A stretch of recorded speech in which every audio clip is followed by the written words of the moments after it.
Howdy everybody. How you doing today? It's Carpo. It's October 20th, 2018. It's a Saturday. It's a beautiful day out. I'm sitting out in my backyard. Today's video is going to cover, well,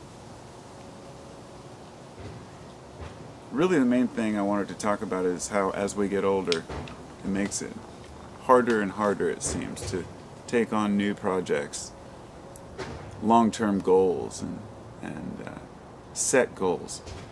When I was younger, even though I didn't get a whole lot done financially, I was a go-getter with the things that I was interested in. When I was 15, I tried to learn how to play bass guitar. It's actually about 14, and this was due to the fact that I tried to play guitar, and I said, "Oh, my fingers are too big, so I'm going to play bass." But so I played bass for a bit, and then I ended up playing guitar when I realized it was just all about, positioning of the fingers. And I got really into it. I remember sitting in my room for hours on end all day playing guitar, which is, interestingly, my 23-year-old son. That's what he does. He loves his guitar, and he's really into it, and he writes, he keeps playing and practicing.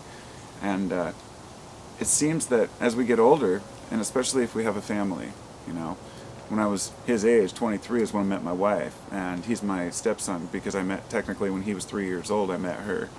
And then, 15 years later, we have another boy, and then another boy, so now they are 6 and 9. So it's quite a spread of age group, but I see the same thing in my kids that I saw in myself, in all of them. Race plays guitar, M is really into science. Kids have this desire to get things done. A good example would be when I was younger, I used to play video games. I wasn't a gamer, so to speak, but I loved playing video games with my friends and with my dad. We'd play Asteroids on the Atari in the 80s, and I really didn't go much beyond the PlayStation and some Resident Evil and a couple of more involved games. But beyond that, I just played because of the because it was enjoyable and I had nothing else to do. Like Zelda was a good example. I'd sit and focus until I beat it. Games are probably not the best example, but a lot of people do play games, so you can probably relate. I really like getting things done, so I would get into making jewelry or learning a practice, a certain, whatever it might be. I'd get into lockpicking once, and I read this MIT book to lockpicking someone gave my wife at work. She gave it to me, I read it, and I practiced, bought deadbolts, mounted them, and learned how to pick locks. And all these little things that I've learned, I look back on and say, so where's the gusto to start a new project, something new and great?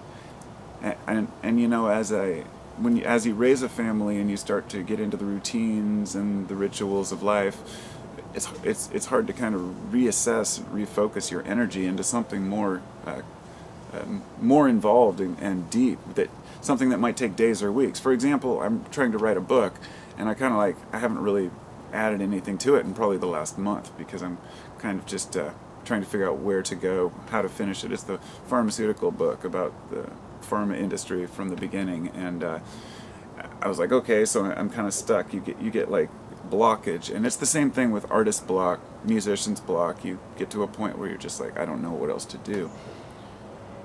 But when this is a recurring thing in life, you find yourself sometimes pacing, literally pacing the house, like, okay, I should start this. No, I've got to start this.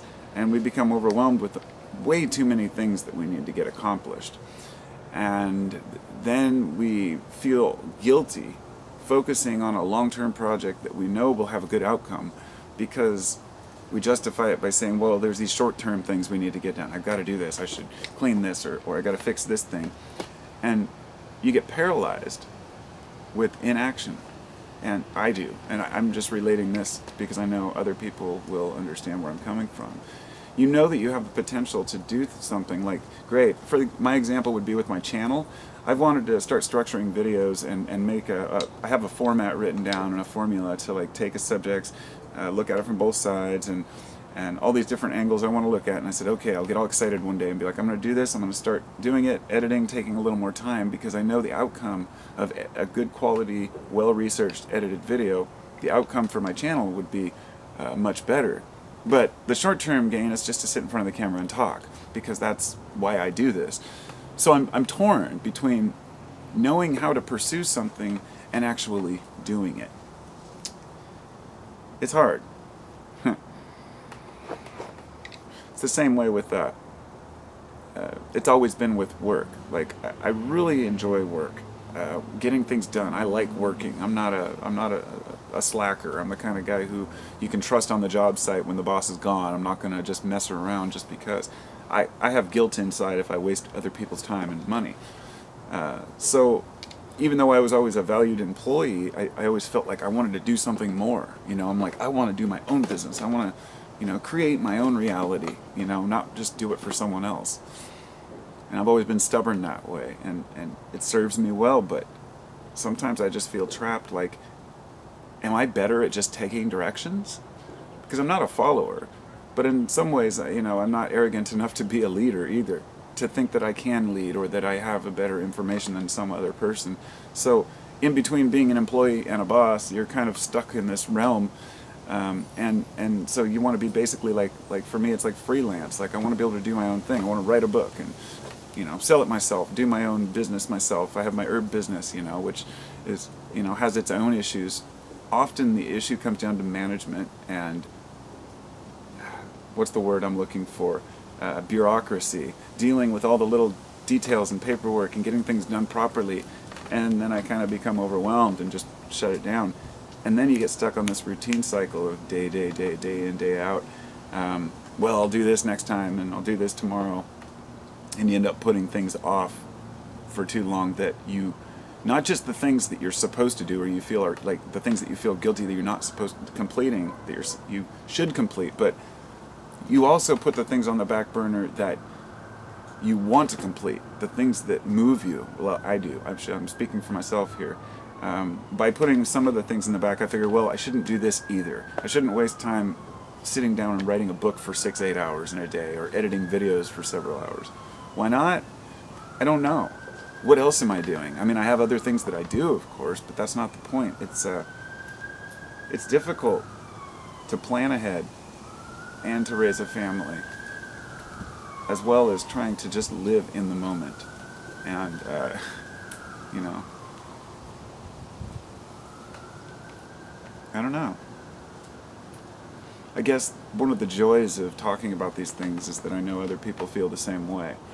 And just hearing the types of responses I get, not just comments, but I get a lot of private emails from people who really open up. And I've always found it interesting that people are willing to tell me their life story, but I guess it's, you know,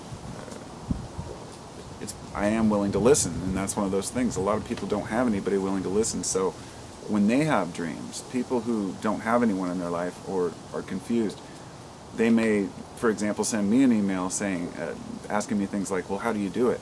You know, how do you stay happy all the time and stress-free? And you must be stress-free and anxiety and worry-free. And that, what I'd like to point out is that that's a crucial thing we understand, is that that's not the reality.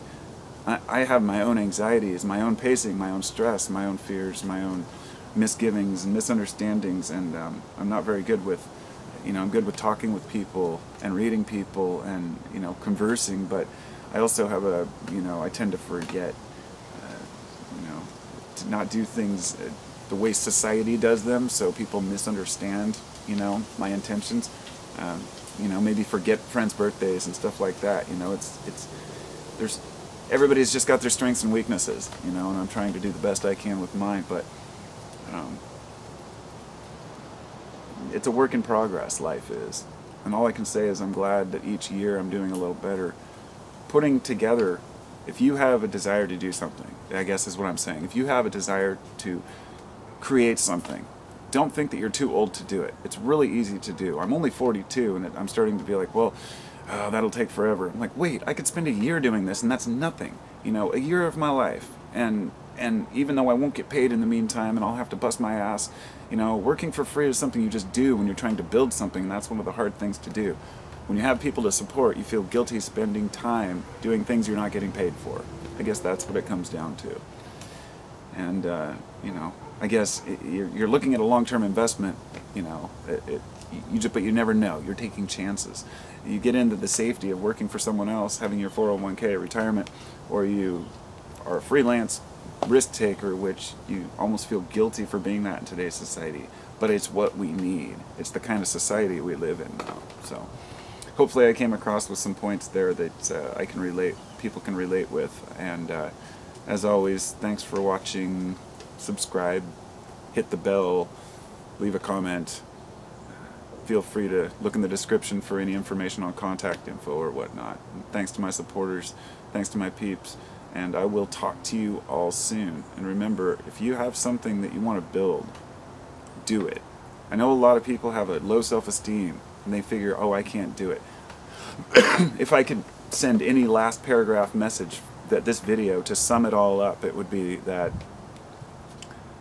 even the people who seem the most confident have misgivings, doubts, problems, and they have struggled to get to where they are quite often.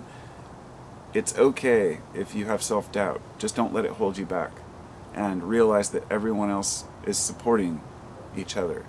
If you look at it that way, you have to look at it the right way. There's resistance, there's competition, and that's just how reality is. Nature has a lot of competition, but it's all for the better of the whole, if you will. So I just want to see, I know a lot of people have some really amazing ideas about how to help each other, how to fix, any issues with their local environment, or, curing pollution in any type of way. Whatever your mission may be, if you have a plan for it, put it to action, because people need to hear it.